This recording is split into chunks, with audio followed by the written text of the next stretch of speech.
When someone asks me to build a model, I usually don't think about algorithms first.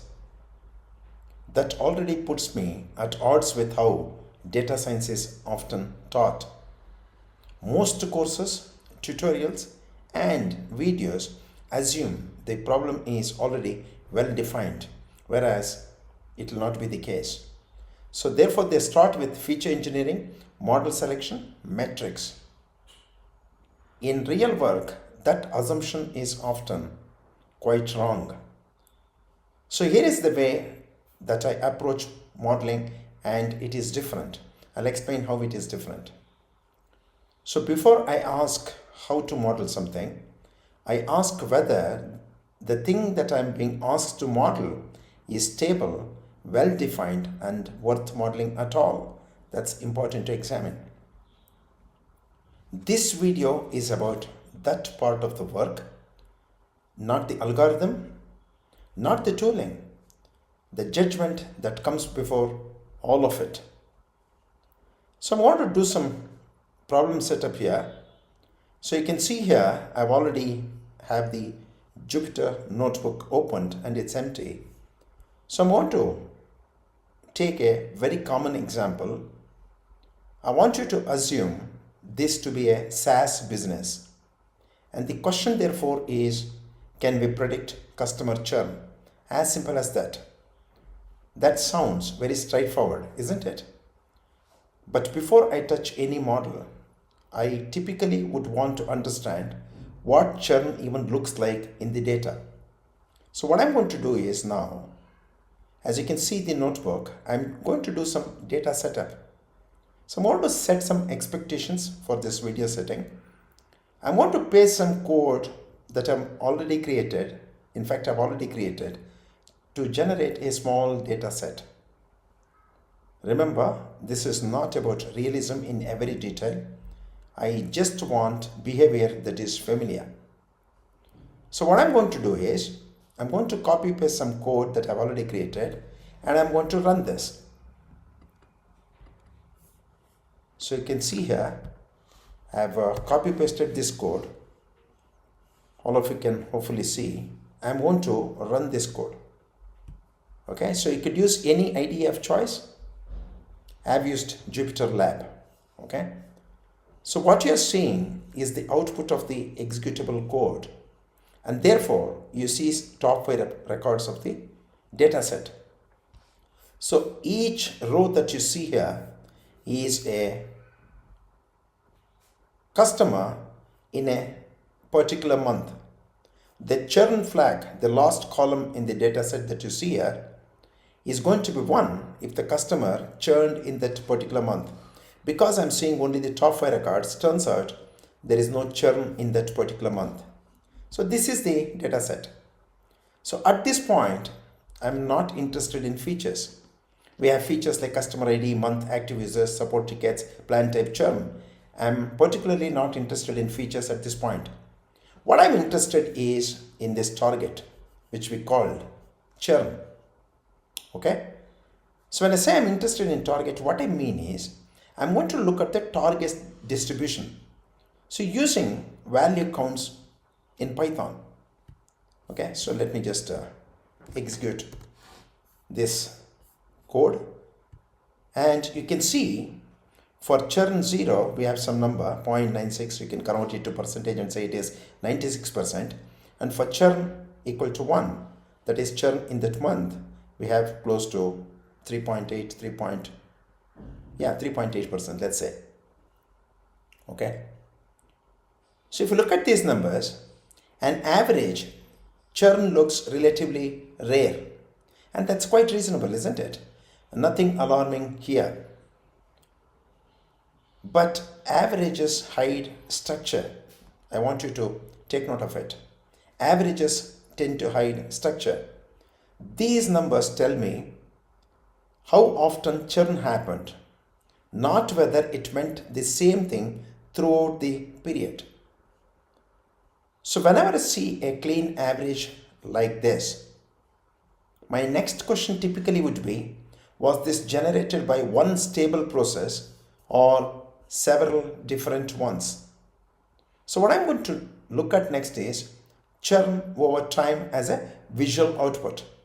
So I'm going to copy some code that I've already created, paste it here. Maybe I'll scroll up, then execute. You can see some visual. Okay. Let us spend some time taking a look at this visual for a couple of seconds. So what do you make out of this visual?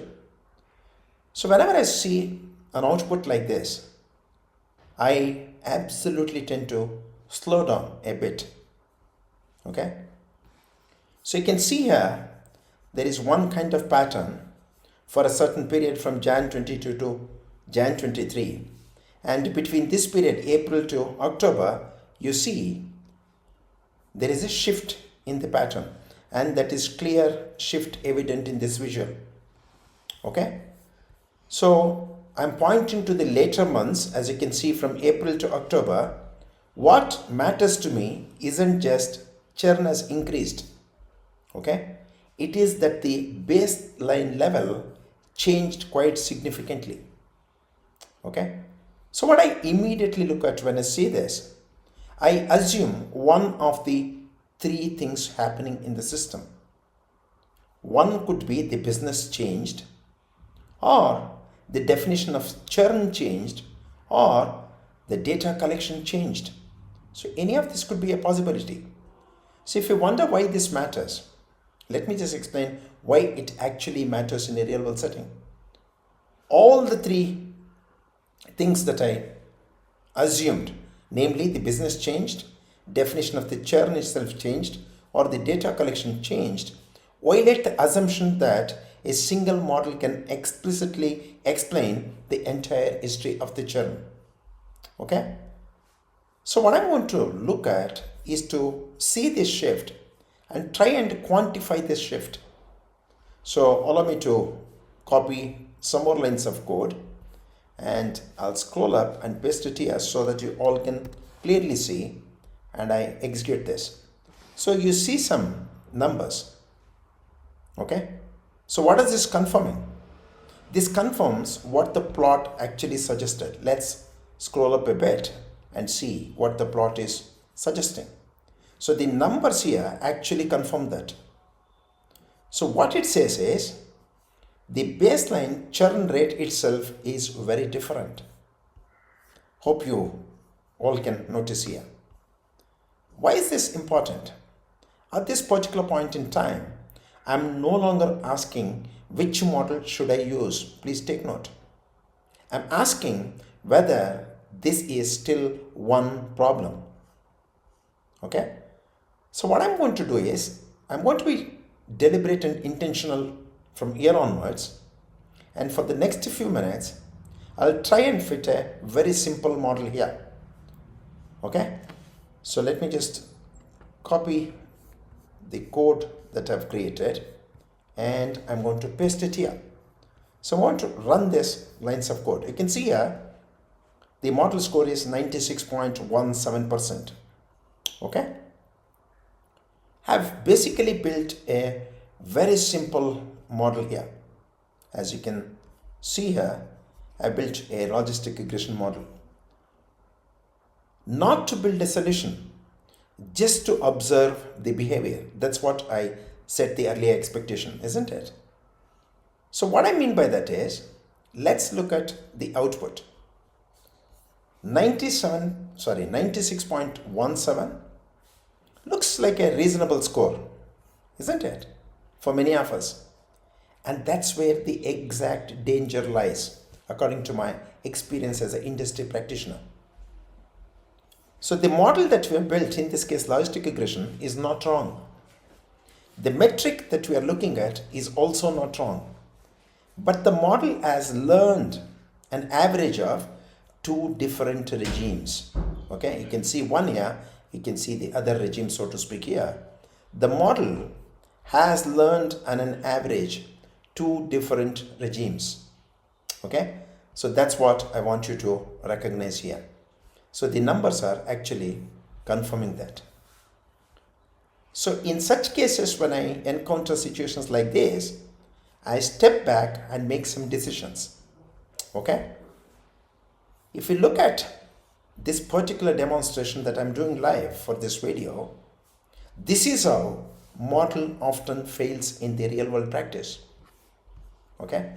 So what I mean by that, by the look of it, 96.17 is reasonably high score, may look accurate, but they are built on shifting definitions of churn. One is here, and another definition of churn possibly is happening at the other end between the later part of the months in that year from April to October. So when I have a situation like this, I typically would have a hard stop, meaning I would not go about further tuning this model. I wouldn't even try something more complex.